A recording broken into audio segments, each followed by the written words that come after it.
to your community. This is Chris 6 News in your neighborhood.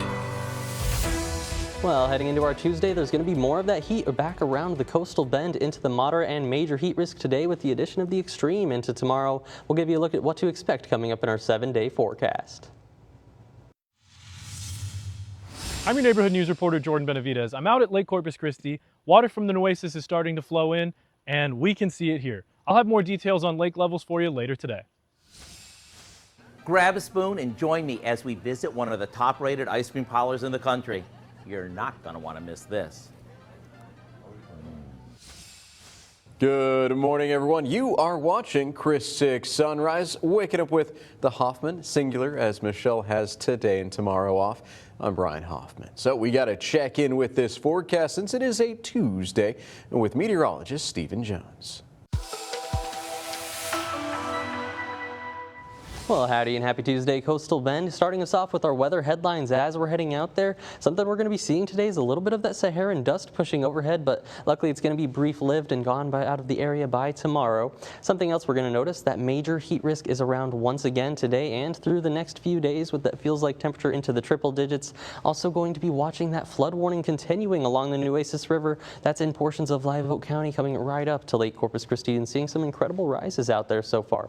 For our Tuesday forecast, going to be chasing 95 degrees for our daytime high with winds out of the south-southeast around 15 to 20 miles an hour, peak gusts around 25 miles an hour, and warming up pretty quickly by noon, already up to 92 degrees, and then hitting that daytime high closer to 3 and 4 p.m. before we start that nightly cool down back into the lower 90s as we're heading in towards 6 p.m. this evening. Now, as we're going through the next few days, going to be holding on to plenty of heat across the coastal bend. Those daytime highs still expected into the mid-90s as we're heading through Thursday with plenty of sunshine overhead. Now let's take a look at some of those traffic tips before you're hitting the roads this morning. Keep in mind, of course, the Carroll Lane, the southbound lanes are still closed there from SPID to Holly Road. Something to keep in mind for the US 181 there along the Harbor Bridge. Something else, the outside lane closure going to be continuing as we're heading in towards our Wednesday morning. So something else to keep in mind. And something else new today, that Airline Wooldridge intersection is going to be a temporary stop sign from 9 a.m. through 3 p.m. at least estimated. So definitely something to keep in mind and expecting slowdowns there. Either way, hoping you have a great and safe Tuesday commute. Hey there, Coastal Bend. It's your neighborhood news reporter, Jordan Benavidez, and I'm outside here at Lake Corpus Christi. We were here 2.5 weeks ago on July 17th in that spot right over there. Now you can see it's completely underwater, but it's a sight for sore eyes as water and wildlife are starting to rush in. Water from the Nueces has made its long-awaited arrival into Lake Corpus Christi after taking a 2-week journey through South Texas. Residents in Corpus Christi are breathing a sigh of relief, and so are homeowners in the area. A big reason of why we decided to move here was, of course, the lake. Eric Spitzer and his family have lived on Lake Corpus Christi for nearly 4 years. After seeing the lake fall to record lows, he's hopeful about the incoming water and is excited for what's to come. Almost 100%, which I know myself and a lot of other residents around here have been anxiously awaiting for. A quick look at the levels over the last 7 months will show you just how much change the water has brought with it.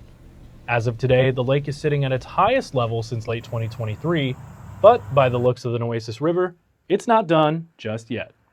Reporting from Lake Corpus Christi, I'm Jordan Benavidez, Chris 6 News. Hey everyone, I'm Drew Bishop, and back in March, Texas Governor Greg Abbott had some scathing words for Corpus Christi's management of the city's water crisis. You know what they did? They squandered it, and then they changed their plan, and then they were indecisive about what to do. We can only give them a little time more before the state of Texas has to take over. But since financial problems have surrounded the Nueces River Authority, a group where the governor appoints board members, he stayed quiet. Political experts say Corpus Christi needs help, not threats, to fix its water situation. The city of Corpus Christi needs a lot of help, doesn't need threats. And the Nueces River Authority is in way over its head. 6 investigates in partnership with ProPublica and the Texas Tribune. We'll break this down tonight at 6. The Coastal Bend Food Bank is hosting a pop-up mobile food distribution event this week. It happens Tuesday from 7 to 9 a.m. over at the food bank on Bear Lane. The group will hand out fresh produce and bread. Organizers ask that you stay inside your vehicle during the event. They also ask you to stay off your phone in the drive-through lane. Well, after extensive team reporting and reporting by our Southside Neighborhood News reporter Jacob Daniels, the old Sunrise Mall SPID and airline now mostly piles of rubble, filled with memories, of course. Demolition of the mall is wrapped up nearly 2 years after it began. A couple of structures still standing now house other businesses. Sunrise Mall opened February 4th, 1981. Went through some financial ups and downs, including the loss of its anchor stores and a bankruptcy filing. Sunrise Mall finally closed to the public December of 2019. Well, you have a chance to meet the Flower Bluff ISD police chief this week. Chief Lance Howard hosting Coffee with the Chief this Wednesday. It happens at Coffee Waves, Flower Bluff. It starts at 8 a.m. You can grab a cup of coffee and ask him any questions you might have. It's a great way to connect with the school district police department before the start of the new school year. San Antonio police are investigating the death of a 2-year-old girl. Aranya Trevino Martinez disappeared Sunday night. That prompted an Amber Alert. Search crews found her hours later in a brushy area near a pond. First responders rushed her to the hospital, and that's where she died. Investigators have not released the cause of her death. Well, the annual Clear the Shelters campaign underway to help pets find their loving forever homes. And we here at Chris 6, we're teaming up with the Gulf Coast Humane Society to help these animals, so we want to introduce you to a very special cat in need of some loving time. Meet Morris. He is the longest resident cat over the facility. Morris has diabetes and needs an extra special home. He's looking for a family to give him plenty of love and care. You can visit the shelter to adopt him today. 2 more young U.S. children have died in hot cars this past week. In today's Health Minute, Mandy Gaither has the plea from a pediatric emergency medicine physician urging parents to take specific steps to prevent these tragedies. It's a year-round threat, but summer months are deadliest inside a hot car, as it only takes minutes for temperatures to reach dangerous levels. It is never safe to leave a child in a hot car. Little bodies heat up 3 to 5 times faster than adults and fail to cool down efficiently. That's why young ones are especially vulnerable to heat exhaustion or heat stroke, says Dr. Sarah Lazarus with Children's Healthcare of Atlanta. They can have altered mental status, lose consciousness. It all can be life-threatening. So far this year alone, NoHeatStroke.org says 17 children have died in hot cars in 12 different states. Victims were between the ages of 2 months and 4 years. Since 1998, 1,061 children have died in hot cars. Nearly 24% of those deaths happened after the child gained access to a car on their own. But more than half of the children who died were forgotten by a caregiver. Mistakes can happen, so it's important to set yourself up for success. Never leave a child in an unattended car for any length of time. Temperatures can be dangerous even if the vehicle's parked in the shade or has the windows rolled down. Make it a habit to check your entire car, especially the back seat, before locking doors and walking away. Ask a child care provider to call if your child doesn't show up as expected, and place a personal item like a purse or briefcase in the back seat as another reminder to look before you lock. It's really important to have mechanisms in place to help prevent these absolutely horrific deaths. For Health Minute, I'm Mandy Gaither. Federal officials are issuing a nationwide warning about cyber threats targeting our drinking water. Hackers recently disrupted water operations in Minnesota and other states. They targeted internet-connected computers that control pumps and water flow. Now officials are urging utilities across the country to secure their networks. Cybersecurity expert Alex Holden says these critical systems are far too exposed. These are internal components, and our water supply should be handled on closed circuits and really segregated controls away from the internet. Experts say there is no need to panic right now, but they say this is a reminder of the growing threat to our critical infrastructure. A new push by the Trump administration to speed up immigration cases is reshaping courtrooms nationwide. Judges are handling dozens, sometimes hundreds of cases a day, often spending only minutes on each hearing. While the strategy has started shrinking the immigration court backlog, critics say it risks denying immigrants enough time to prepare their cases.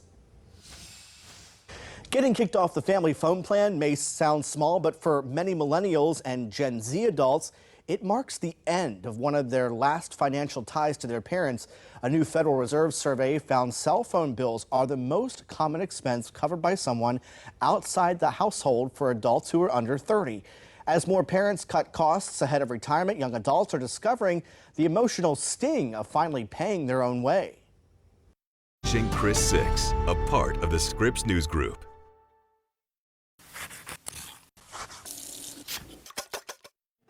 Today, we're at Jackson's Ice Cream Parlor in Fort Lauderdale, Florida. It's not only a local favorite, it's consistently voted one of the top ice cream parlors in the country. That's because they start by making ice cream the same way they did when they opened almost 60 years ago, in small batches and only using the freshest ingredients. And do they ever have lots of flavors? Everything from classic vanilla and decadent chocolate to fun ones like peppermint candy and fresh banana. And sure, you can get just a scoop or two, but what really draws the crowds in are their huge creations. I'm talking ice cream sodas that are so tall, you need a step stool. And sundaes that are a meal in themselves. But what they're best known for is what they call the kitchen sink, since it's made in a kitchen sink and they throw in everything but the kitchen sink. When I first saw this, I knew I had a creative version that we could easily make at home, but in the form of a pie. Our version starts off with a ice cream cone crust that's piled high with ice cream. Then it's blanketed with hot fudge and caramel sauce before getting smothered with whipped cream and all sorts of sundae toppings. The recipe for our kitchen sink pie is online now, so you can bring that old-fashioned ice cream parlor taste right into your home. I'm Howard from the Mr. Food Test Kitchen, and I'm not going anywhere until I finish this, because, ooh, it's so good.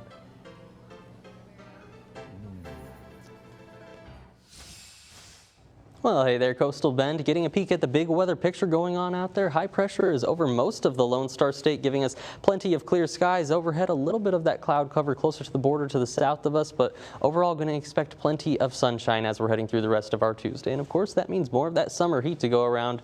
Our heat risk forecast today into the moderate and major forecast for most of us. A little bit of that minor pockets there into B County, but either way, as we're going through the next few days, going to be holding on to the toasty conditions. The minor pockets there in B County disappear as we're heading into tomorrow with the addition of that extreme heat danger for northwestern Duval County, and that holds pretty true as we're heading into Thursday. Also, with more of us into the moderate heat risk, definitely want to keep that in mind as we're heading through the next few days. Maybe take the extra water bottle along, the sunscreen, and just find ways to stay cool as we're heading out there. Now let's get a peek at our Line of Utah Animal Services dog walking forecast. Today's star of the day going to be Baby Ozzy on the board right here from Nueces County, and as we're heading out there for Baby Ozzy's walk, looking a little bit better this morning. 80 degrees on the money by 7 a.m. and up to 88 as we're heading in towards that 10 a.m. hour before we start to peak towards 95 degrees as we're heading in towards 3 and 4 p.m. this afternoon. Here's how it's playing out on the Futurecast today with plenty of sunshine overhead. One thing we could experience once again is one or two of those sea breeze showers trying to set up closer to 3 and 4 p.m. Of course, most of us going to be staying dry, and if we do see anything, that's more likely for our inland neighborhoods, so not expecting too much here in Corpus Christi. Either way, anything that does develop dries up as we're heading in towards tonight, back down into the 80s, and then 70s and 80s for overnight lows as we're waking up for our Wednesday morning before we do it all again into our Wednesday afternoon. Plenty of sunshine returns some of those triple digits for our western neighborhoods, and plenty of those mid and upper 90s for the rest of the coastal bend. It feels like temperatures around the entire area, that's going to be back into the triple digits. That's thanks to high pressure working overhead. You can see here on the upper level pattern, and only going to grow through the next coming days. That's going to keep our temperatures into those 90s. Here's a peek at the 7-day forecast with overnight lows also in those upper 70s.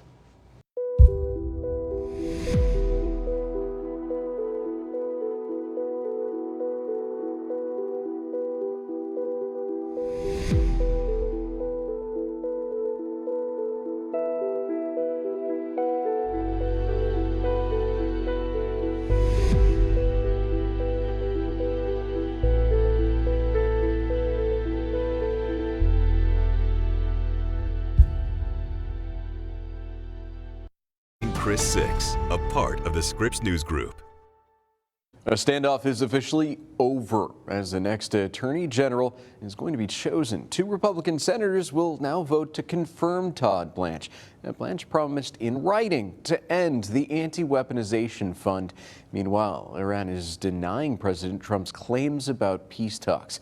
NBC's Chris Pallone has more from Washington.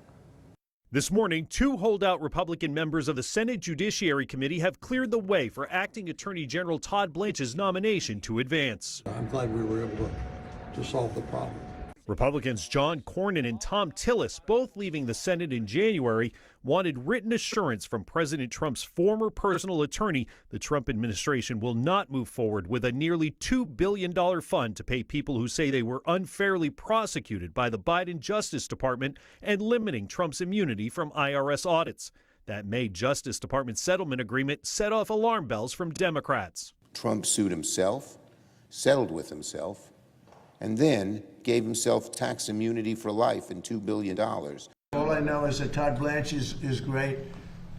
He's going to do a great job. Blanche's nomination moving forward as President Trump say talks with Iran to end the war are also progressing, though Iran insists it is not negotiating with the U.S.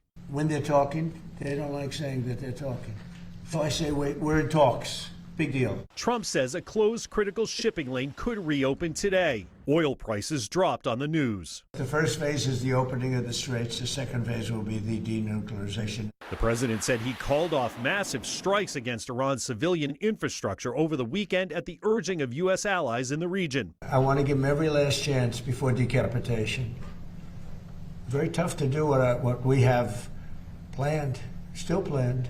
We'll see what happens. Trump says there's no deadline for a deal yet. Those 2 Republicans who are holding up Todd Blanche's nomination admit President Trump could still use legal loopholes to revive his anti-weaponization fund later. Tom Tillis saying Congress needs to change the law allowing it. If the Judiciary Committee advances Blanche's nomination, the full Senate would likely vote on it later this week.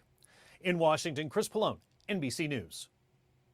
We're watching Chris 6, a part of the Scripps News Group. Now, say hello to your neighbors. This is your Chris 6 News Sunrise Shoutouts. Hello, Chris Sunrise team. We are Special Hearts in the Arts, and we want to wish everyone a good morning and a great day. Well, hey, we hope you have a fantastic day as well. And folks, if you want to do just like that, send us your own shout out. You can do so. Scan that QR code you see on the screen or head on over to our website, christv.com. The city of Corpus Christi is hosting a community cleanup event this weekend. The Litter Critter event is Saturday on Padre Island. It runs from 9 a.m. to 3 p.m. on Whitecap Boulevard. You can drop off heavy brush and bulky items. You can also get rid of any household trash and appliances. You will need to unload your own items, so remember, hazardous waste and concrete will not be accepted. Good morning, I'm Andrew Rafferty, and here's what's happening today. The Senate Judiciary Committee is expected to vote Tuesday on Todd Blanche's nomination for Attorney General. 2 Republican senators who had threatened to block the vote now say they will support him moving forward with his nomination. That means the president's former personal attorney will likely have enough GOP support to win confirmation. That came after Blanche formally killed a proposed fund that would have compensated some allies of President Trump who claimed they were unfairly prosecuted. The Senate Budget Committee is holding a hearing Tuesday on the impact of Medicaid cuts. Lawmakers are expected to hear testimony about how the cuts could affect rural hospitals, state budgets, and millions of Americans who rely on Medicaid coverage. The hearing also comes as federal officials consider changes that could reduce payments tied to some Medicaid programs. Democrats say the cuts are already hurting vulnerable communities. Republicans say reforms are needed to control costs and fraud. Voters in 5 states head to the polls Tuesday for key primary elections. Kansas, Michigan, Missouri, Virginia, and Washington are all holding races that could shape the midterm elections this fall. Voters will decide candidates for Congress along with governors, state legislatures, and local offices. Several states are also voting on ballot measures and constitutional amendments.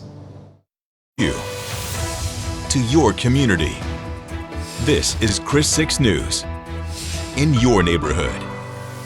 Thanks so much for tuning in to Chris 6 Sunrise, folks. Waking up with the Hoffman singular as Michelle has the day off. I'm Brian Hoffman. Well, hey there and happy Tuesday, Coastal Bend. Getting a look at our Monday almanac data, things got pretty toasty out there, up to 98 degrees for the daytime high compared to where we should be for this time of year. That's closer to 95 degrees, but either way, shy of the record. Don't think there was any complaints there. That record stands at 101 degrees from 2023 with sunset on the way this evening, of course, as we're heading out there. That's going to be closer to 8:17 p.m. and getting earlier as we're heading through the next few months ahead. Something else we have going on is a lot of water working down the Nueces River, especially in portions of Live Oak County. A lot of that water working into Lake Corpus Christi finally as we're heading out there. Let's get the latest on our river forecasts so far for the Nueces River as we're working near Tilden. It is back down into that moderate flood stage, sitting closer to 17 feet right now and expected to fall back to that minor and action stage as we're heading in towards tomorrow and Thursday. For the Nueces River near Three Rivers, though, that's where we're still sitting in towards that major flood stage, but as we head through later portions of our Tuesday, expected to fall through that moderate flood stage and continue falling through the coming days. Now let's get a look at some of those traffic tips before you're hitting the roads this morning. Of course, keep in mind Carroll Lane from SPID to Hawley. Those southbound traffic there is still closed. Might use Castoris or Weber as an alternate route. For the 181 there on the Harbor Bridge, keep in mind outside lane closures are going to be continuing nightly as we're heading through tomorrow as well. So something else to keep in mind. Might experience some slowdowns there. Also, the Airline and Wooldridge intersection is going to be a temporary stop sign from 9 a.m. through 3 p.m. Might use Cimarron as an alternate route. Either way, hoping you have a great and safe Tuesday morning commute. While the biggest impacts of flooding in Live Oak County have been limited so far, emergency officials are not letting their guard down. As the condition of the Nueces River continues to evolve, emergency crews are staying ready and keeping a close eye if things change. The George West boat ramp is now underwater. You know, if you have water on your roads already in this area, the water's not going to go away for probably at least a couple of days. And some low-lying roads have been closed as the water continues to rise. That hasn't stopped emergency crews from staying in response mode. Once the water started to get into Live Oak County, we had teams constantly watching roads, assessing, what is actually happening on the ground. The Live Oak County Office of Emergency Management remains in contact with local, state, and volunteer agencies to make sure resources are available if they're needed. They've been great assets to have here, been great in giving me information to make decisions. The disaster relief shelter at George West Junior High remains open 24 hours a day. People can stop by for food, emotional support, crisis counseling, or other assistance, even if they don't need to spend the night. We are tough and we take care of our neighbor. We take care of ourselves. On the roads, TxDOT crews continue to check state highways for changing conditions and are working with local officials when closures become necessary. But they are reminding drivers to respect barricades, never drive through floodwaters, and plan for extra travel time. Be smart about what you're doing whenever you're in your vehicle. If you come up to a road and there's water, be cautious. And if it's a lot of water, turn around. The National Weather Service says major flooding will continue along the Nueces River near Three Rivers, with water expected to recede only slowly over the next several days, meaning hazardous conditions could persist even as the rivers begin to fall. Reporting in Live Oak County, Reagan Garvin, Chris 6 News. Well, it's almost time for your favorite fall drinks, folks. Starbucks bringing back its famous pumpkin spice latte on August 25th. The coffee chain is also adding some new drinks to the menu. You can try an iced pumpkin cream shaken espresso or an iced pumpkin cream matcha. But hey, Dunkin' is beating Starbucks to the punch this year by a couple of days. Dunkin' will bring back its pumpkin spice signature latte on August 19th.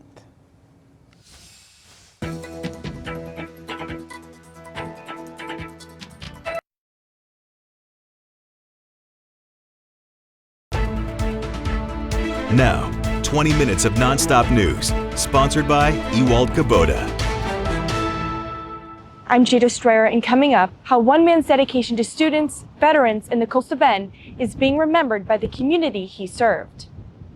I'm your neighborhood news reporter, Jordan Benavidez. I'm out at Lake Corpus Christi. Water from the Nueces is starting to flow in, and we can see it here. I'll have more details on lake levels for you later today. Hey everyone, I'm Larissa Liska in Sinton. Last year's state semifinal Pirates are in a new division this year, and they're ranked in the top 5 for Dave Campbell's preseason poll. Meet the returners and the key roles to fill in sports.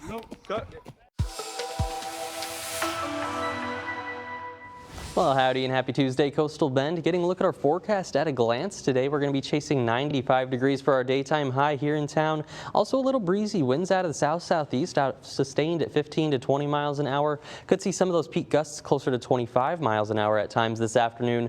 On the hour-by-hour planner, we're already on the warm-up by lunchtime, up to 92 degrees by 12 p.m. Hitting that daytime high closer to 3 and 4 p.m. this afternoon. And then, of course, starting our nightly cool down, expecting 6 p.m. to be back down around 90 degrees here in Corpus Christi, and then falling into the 70s and 80s as we're heading in towards tonight. And you're going to want to find ways to stay cool as we're heading out there today, maybe taking the boat out for a little trip. That water temperature is still sitting in the mid 80s right now with the winds out of the south like we talked about 10 to 15 miles an hour with a little bit more of a peak gusts out there, so might be expecting a light chop if you're going to be heading out on the bays. But also want to remember the sunscreen as we're heading out there early this afternoon. That's where we're going to be seeing the worst in terms of the UV forecast. That's where it's going to be expected to be back into the extreme category, that 11 mark, with the burn time only going to be about 15 to 20 minutes, so definitely going to want to have that sunscreen handy as we're heading out there. Something else you might notice as we're heading out for our Tuesday, some of that Saharan dust is back overhead. The good news is it's going to be moving out of the area as we're heading in towards our Wednesday, so a pretty brief plume of it working through the area. Just something to keep in mind for those of us that are a little bit more sensitive to the changes in air quality. Now let's look at the river forecasts for the Nueces River at Cotulla. It's falling through that action category right now with the Nueces River near Tilden sitting into the moderate flood stage, but expected to fall through the next 24 to 48 hours.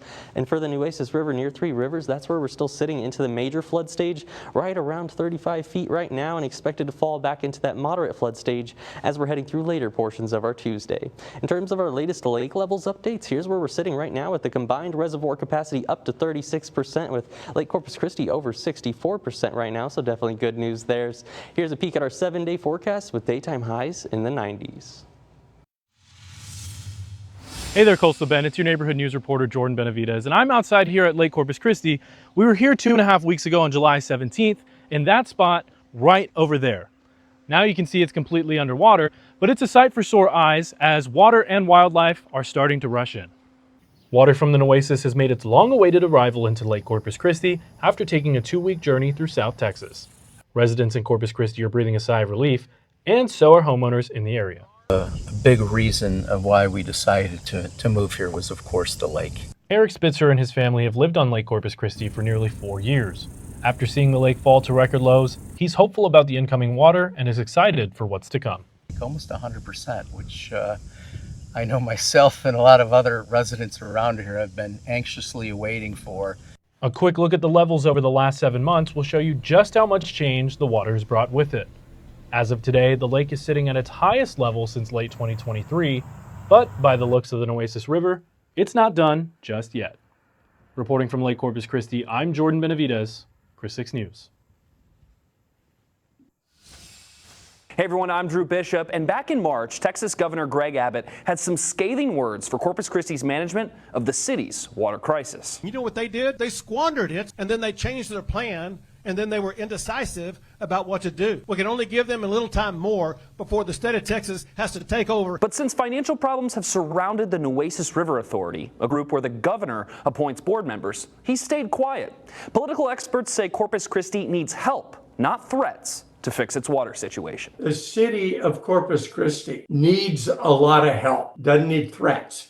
And the Nueces River Authority is in way over its head. 6 investigates in partnership with ProPublica and the Texas Tribune. We'll break this down tonight at 6.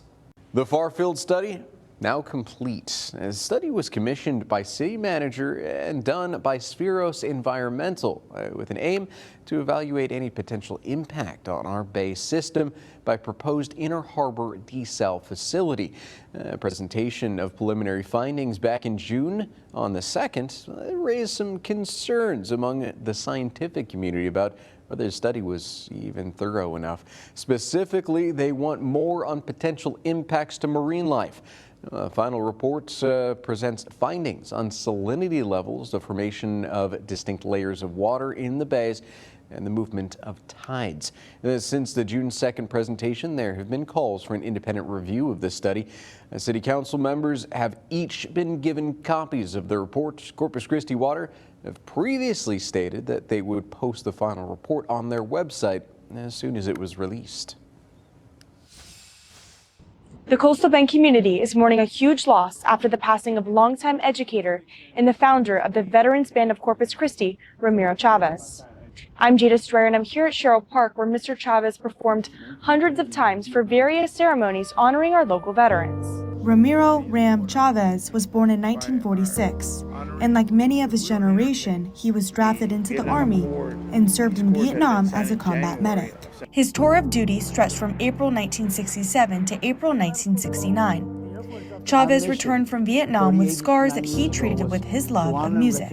He used to say that music was therapy for the PTSD he suffered. While many knew Chavez as the founder of the Veterans Band of Corpus Christi, his impact stretched far beyond the military community. A decorated Vietnam combat medic who later received the Silver Star for his bravery, Chavez devoted his life to serving others. After returning home, he spent years as a CCISD educator and mentor, using music to honor veterans and inspire generations of students. He taught us not only music, but so many lessons in life. He believed in us, he believed in me, and that caused us to strive and work hard and excel. Not only in music, but even in life. And so he was really a great, legendary educator, teacher, and a great friend. Friends say that same spirit of service never faded. Whether he was leading the Veterans Band at community ceremonies, mentoring young musicians, or sharing stories from his time in Vietnam, Chavez had a way of making people feel valued and reminding the community to never forget those who served. I used to tell him all the time, dude, you're a music teacher. What made you such a badass? Sure, he was artsy. Sure, he was talented to do what he did in the music world, but he was also he was a man's man. He was also a family man. Ram Chavez was married to his wife Janie for over 50 years. They had a son and 2 daughters, plus grandchildren and great-grandchildren. Whether receiving military honors, directing bands, or standing beside veterans at ceremonies, those who knew Chavez say recognition was never what drove him. They say his greatest reward was seeing others succeed and ensuring those who served were never forgotten. He touched so many people, not just in the music world, but in the political world, all over the place. He was everywhere, and he was always so friendly, so happy. Funeral arrangements for Mr. Chavez have not yet been announced. However, his legacy is living on through the countless students, veterans, and community members he has impacted. Reporting for Chris 6 News, I'm Jada Strayer. Now, thousands of local students will get free school supplies this year. The United Way of the Coastal Bend kicking off its Operation SOS today. Staff members are distributing supplies to 43 public school districts. The event happens today and tomorrow over at the Richard M. Borchard Fairgrounds in Robstown. Volunteers are already sorting more than 40,000 pounds of supplies. The donations will help more than 22,000 students across 10 counties. Well, the new Spider-Man movie just had the best opening weekend in history, folks, and it could have made even more. David Daniel explains in today's Hollywood Minute. You ready? Spider-Man Brand New Day made $360 million domestically in its opening weekend without playing in any IMAX theaters, where ticket prices are higher. That's because The Odyssey, the first feature film shot entirely with IMAX cameras, booked all U.S. IMAX theaters for its first 3 weekends. But beginning Thursday, Spidey's Web will include some IMAX theaters, as the 2 films share the company's large format network. $1 sign on a piece of mind. The Zac Brown Band celebrated their record 15th straight sold-out show at Boston's Fenway Park by sending their fans on a cruise. Margaritaville at Sea is sponsoring the band's current tour, and all 35,000-plus fans at Sunday's show received a free cruise for two. Brown's reps tell USA Today it's the biggest audience gift in live entertainment history, valued at about $40 million. Hoping hope floats in Hollywood, I'm David Daniel. Monday marked 7 years since a deadly mass shooting at an El Paso Walmart. The gunman killed 23 people in the attack, and authorities say that he specifically targeted Mexican people and immigrants. The community gathered at a healing garden on Monday to honor the victims. They released doves and lit luminaries next to plaques of the lives lost. Residents say they will never forget the tragedy. Even throughout the year, not even in August, throughout the year, we still remember it. It was really, really, really gruesome. And it was super sad to see everything unfold. It was nothing we can ever forget. The city also shined light beams into the sky to honor the 23 victims. A judge sentenced the shooter to 90 consecutive life terms in 2023. Well, a new Texas law banning certain hemp products is facing some legal challenges. The statewide ban on items like Delta 8 became official on Friday, and now a lawsuit has been filed to stop these rules. The Texas Hemp Business Council says its own legal challenge is also pending. The group expects even more lawsuits to be filed soon. The state health department refuses to comment on the pending litigation. Attorney General Ken Paxton's office also staying pretty quiet. Hey everyone, I'm Larissa Liska in Sinton. The Pirates have not missed football playoffs since head coach Michael Troutman took over the program in 2019. That's 7 straight years of success. While Monday marked the first official day of practice, the Pirates have been working hard since December 12th, 2025, when they fell in the state semifinal. But now it's time to wipe the slate clean because this year's group needs to come together. We're proud of the accomplishment, but now it's our time. Now it's this year. Now it's this year. We got a taste of success, and that's the first time in however many years it was that Sinton's made it that far. And we know that we still have a lot of returning pieces, a lot of great pieces this year too. And so we know that we have a great shot at state this year. That's Sinton senior Marcus Zapata. Last season, he was second on the depth chart at running back, but he made valuable plays down the stretch, finishing with 568 yards and 8 touchdowns. He has great vision. He's able to see the field and make the cuts he needs, and he's a very strong runner too. He's going to be an impactful player on both sides of the ball. Zapata's strength and power come from playing safety on defense, where he was second on the team with 127 tackles. It just really helps me understand defenders a lot better and how they're going to use their body and how the angles they're going to attack me from. So if I see someone one-on-one, I know as a safety, the best angle I'm going to go at. So knowing that already, I have a step ahead of them, so I know I'm going to go the opposite way. Sinton returned 6 players on defense and 6 on offense. The Pirates bring back starting dual-threat quarterback Quincy Bess. He's working on connecting with his newer offensive line. We have 2 returners coming back, so we have to find 3 good ones to step in at center and 2 guards. And, it's a pride thing. They take pride in being an offensive lineman for the Sinton Pirates. They take pride in practicing all 3 phases of the game, including special teams.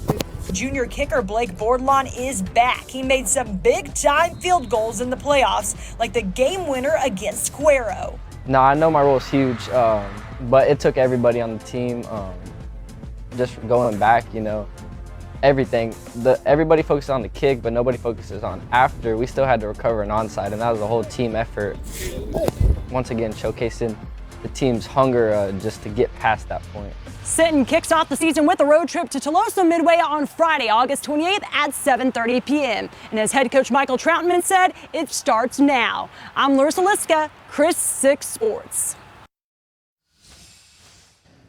So a Polish swimmer just made history in the water. Bartłomiej Kubkowski. He did swim all the way from Sweden to Poland. He's the first person to ever compete in the 160-kilometer route. The incredible journey took him more than 54 hours. He did not just swim to break a record either. He also used this swim to raise money for the Cancer Fighters Foundation. Well, the Boston Red Sox, they just made a massive trade with a division rival. They acquired all-star catcher Adley Rutschman. That's from the Baltimore Orioles. Now, the Red Sox also get catcher Jake Rogers in the deal. Now, the Orioles receive 4 prospects and a player to be named later. Rutschman is currently on the injured list with an inflamed wrist. He could start a minor league rehab assignment soon. He will help a Red Sox team that just set a franchise record for wins in July. Now, 6 things to know before you go. Well, Harbor Bridge road work will slow down your commute tonight. Crews are closing the outside lane of southbound Highway 181. They are working on lights beneath the bridge. The closure runs from 9 p.m. to 6 a.m. tonight and Wednesday night. Southbound shoulder will also be closed. Drivers should expect slow traffic in that area. Well, the Health District hosting a back to school health fair this Saturday. You can get your child up to date on their vaccinations. The event also offers sports physicals and free school supplies. Runs from 9 a.m. to 1 p.m. over at the Health Department on Horn Road. The Corpus Christi ISD kicking off the new school year today. District is hosting its annual convocation for staff members. All 6,000 employees are gathering over at the Hilliard Center Arena this morning. The event gets teachers and staff ready for students to return to the classroom. Corpus Christi officially dropping Stage 3 water restrictions today. City is expected to move into Stage 2 after heavy rain filled up local lakes and reservoirs. City Manager Peter Zanoni will explain the new rules this morning. He's hosting a 9 a.m. news conference at the Police Trading Academy. We'll keep you up to date on that one. And check your pantry, folks, if you happen to buy any pistachio nut butter over at Walmart. Botticelli Foods is recalling 1 lot of its Better Goods brand. The company says that the product might contain salmonella. The recalled jars have an expiration date of January 28, 2027. You can return it to Walmart for a full refund. And Tuesday is National Chocolate Chip Cookie Day. The popular treat was actually created by accident. Ruth Graves Wakefield invented the cookie in 1937. She ran out of baking chocolate and used semi-sweet chips instead. She thought the chips would melt into the dough. Instead, she created America's favorite cookie. And those are the 6 things you need to know before you go. Well, hey there, Coastal Bend. Getting a look at our forecast as we're heading out there today. Going to be on the warm up very quickly. By lunchtime, already up to 92 degrees and then 94 as we're heading in towards 3 p.m. before we top out at 95 for our daytime high here in Corpus Christi. Something else we're going to notice, it's also going to be a little breezy out of the south-southeast with peak gusts closer to 25 miles an hour. Now here's a look at that 7-day forecast with plenty of heat to go around. Those daytime highs going to be in the 90s across the entire forecast. Either way, hoping you have a great Tuesday as you head out there.